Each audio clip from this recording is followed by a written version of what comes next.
بالله من الشيطان الرجيم. بسم الله الرحمن الرحيم. الحمد لله الذي هدانا لهذا وما كنا لنهتدي لولا أن هدانا الله. لقد جاءت رسل ربنا بالحق.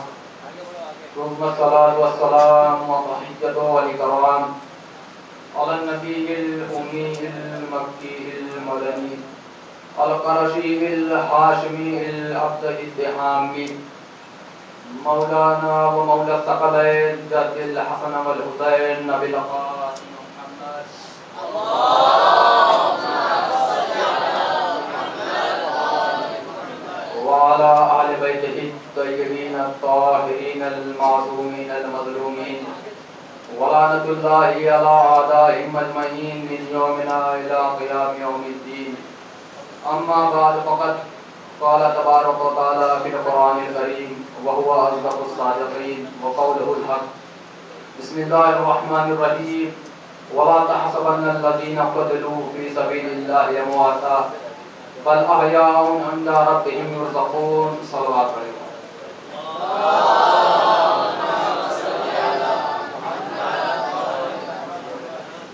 عزیزان محترم، معزز سامعین کرام، میں نے جس آیہ مبارکہ کو اپنا سرنامہ سخن قرار دیا ہے وہ سورہ آل عمران کی 169ویں آیت ہے، جس میں اللہ تعالیٰ ارشاد فرما رہا ہے کہ جو لوگ راہ خدا میں قتل کر دیے جاتے ہیں، شہید کر دیے جاتے ہیں، انہیں مردہ نہ شمار کرو بلکہ وہ زندہ ہیں اور اپنے پروردگار کی طرف سے رزق پا رہے ہیں۔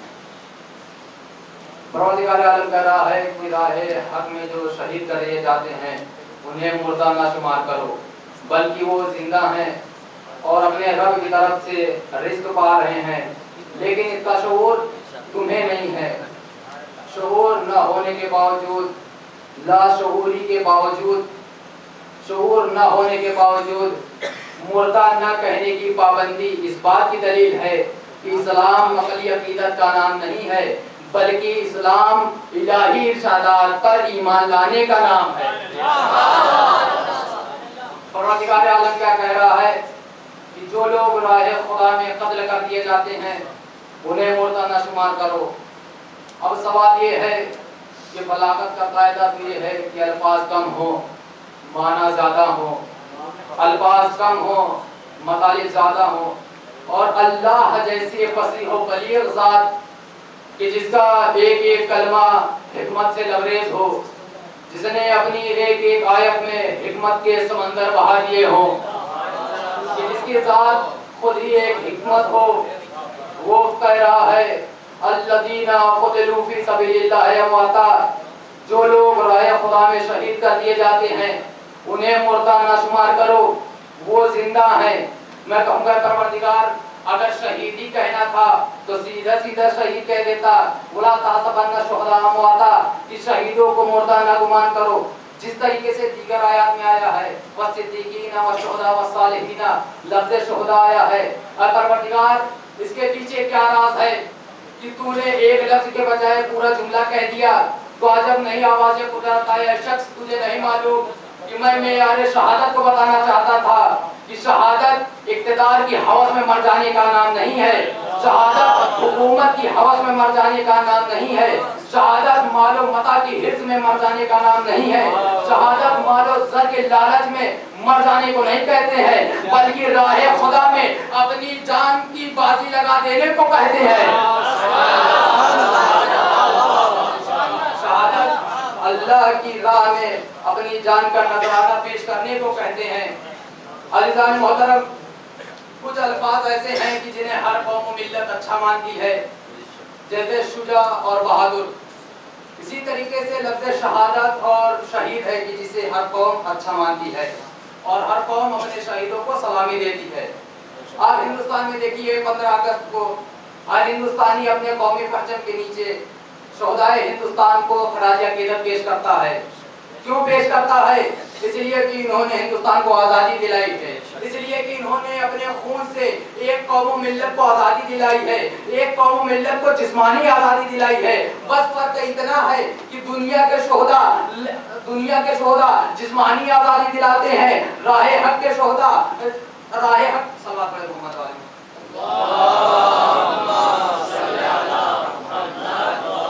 دنیا کے شہداء جسمانی آزادی دلاتے ہیں، راہ حق کے شہداء روحانی آزادی دلاتے ہیں۔ جملہ آپ کے حوالے کر رہا ہوں کہ جو کسی خاص قوم و ملت کو آزادی دلائے اسے شہید کہتے ہیں، اور جو پورے عالم انسان کو آزادی دلائے اسے سید الشہداء حسین ابن علی سید الشہداء حسین ابن علی کہتے ہیں۔ آنی پتہ یہ چلا کہ دنیا کے شہید اور ہیں، راہ حق کے شہید اور ہیں۔ اسلام کی دوسری جنگ احد واقع ہوئی، بہت سے مسلمان قتل کر دیے گئے، شہید کر دیے گئے، اور کچھ لوگ حسب عادت میدان چھوڑ کر بھاگ گئے، میدان سے نکل لیے، اور بجائے اس کے کہ شہدائے احد کی تعریفیں کرتے، کہنے لگے کہ معذاللہ یہ جو شہداء تھے یہ احمق تھے، اگر ہماری طرح عقل سے کام لیتے تو قتل نہ کیے جاتے، مارے نہ جاتے۔ محدث دہلوی لکھتے ہیں کہ مولائے کائنات کے علاوہ میدان میں کوئی نہ رہا، باقی سب بھاگ گئے۔ مولائے کائنات رسول اللہ کو ڈھونڈتے ہوئے ایک گڈھے کے قریب آئے، کیا دیکھتے ہیں کہ رسول اللہ زخمی ہیں۔ ایک مرتبہ رسول اللہ نے جب مولائے کائنات کو دیکھا، کہا یا علی جب سب بھاگ گئے تھے تو تم کیوں نہیں بھاگے، جب سب چلے گئے تھے تو تم کیوں نہیں گئے۔ ایک مرتبہ مولا نے کہا یا رسول اللہ اکبر تو بعد الایمان، یا رسول اللہ میں ایمان لانے کے بعد کافر ہو جاتا، یا رسول اللہ میں ایمان لانے کے بعد کافر ہو جاتا۔ مولا کے ایک جملے نے کفر و ایمان کے معیار کو بتا دیا کہ جو میدان میں رکے وہ مومن، جو میدان چھوڑ کر بھاگ جائے وہ کافر۔ جو میدان میں رکے وہ مومن، جو میدان کو چھوڑ کر بھاگ جائے وہ کافر۔ اسی لیے تو ہم کہتے ہیں جیو تو علی کی طرح، مرو تو حسین کی طرح، جیو تو شجاعت کے ساتھ، مرو تو شہادت کے ساتھ۔ اور جو یہ سمجھ جاتے ہیں وہ میدان سے بھاگا نہیں کرتے، بلکہ راہ خدا میں اور حب علی میں اپنی زبانیں کٹوا دیا کرتے ہیں، اپنے گلے کو کٹوا دیا کرتے ہیں۔ اور آج پوری دنیا اس بات کو مانتی ہے کہ اسلام کی جتنی بھی جنگیں ہوئی، چاہے بدر کی جنگ ہو، چاہے احد کی جنگ ہو یا خیبر و خندق ہو، سب میں حق اور باطل کی لڑائی تھی، سب میں انسانیت اور حیوانیت کے درمیان جنگ تھی۔ اور آج لیکن آج ہر انصاف پسند انسان اس بات کو ماننے پر مجبور ہے کہ جیسی جنگ حق اور باطل کی کربلا میں ہوئی تھی، نہ بدر میں ہوئی، نہ خیبر میں ہوئی، اور نہ خندق میں۔ صلوات علی محمد و آل محمد تک۔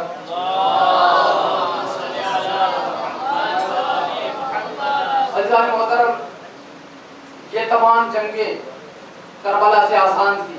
کیوں؟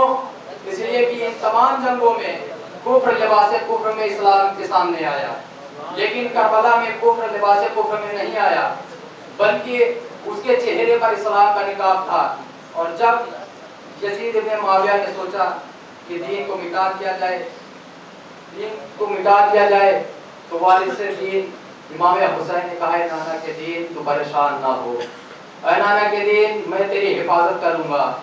ہاں باب ازا 10 محرم نمودار ہوئی، امام حسین کو 3 دن کا بھوکا پیاسا شہید کر دیا گیا، ان کے لاشے پر گھوڑے دوڑائے گئے، شام غریبہ آئی، خیام حسینی میں آگ لگا دی گئی، بیویوں کے سروں سے ردائیں چھین لی گئی۔ ہاں باب ازا جب بی بی سکینہ نے پانی مانگا تو انہیں تماچے مارے گئے۔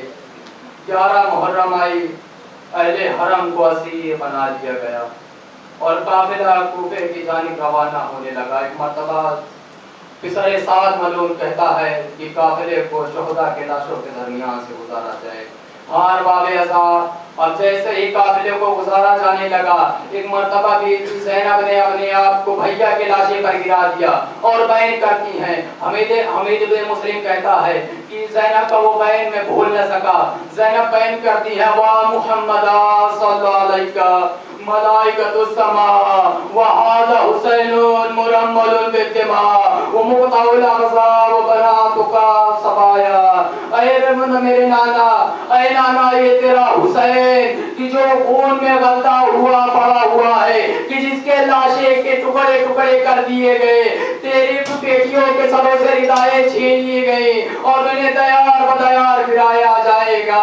اور باب عذاب بیان کرتے کرتے ایک مرتبہ بی بی زینب کی نگاہ اپنے بیمار بھتیجے سید سجاد پر بڑی قریب آتی ہے۔ کیا دیکھتی ہیں کہ سید سجاد کا چہرہ متغیر ہو رہا ہے۔ کہتی ہیں بیٹا سید سجاد، کیا اس عالم غربت میں تم بھی ہمارا ساتھ چھوڑ دو گے؟ ارے اس کا سننا تھا، مولا نے کہا